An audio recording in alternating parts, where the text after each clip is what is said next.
Hello everyone and welcome to my channel Review Information. Today I will show you how to change default location in Microsoft Excel. Let's see how to do this.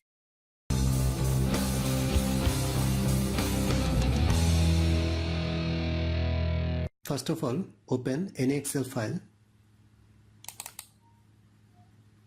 Go on the File tab and open Excel Options. In Excel Options, go to Save Category. Now there is an input bar where you can change the default local file location. From here you can change the default local file location.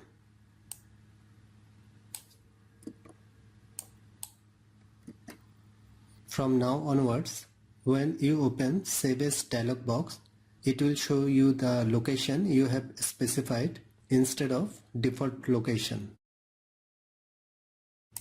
That is how you can change default location of Microsoft Excel. Thanks for watching. Hope you guys enjoyed my video. Please subscribe my channel for more videos. Goodbye.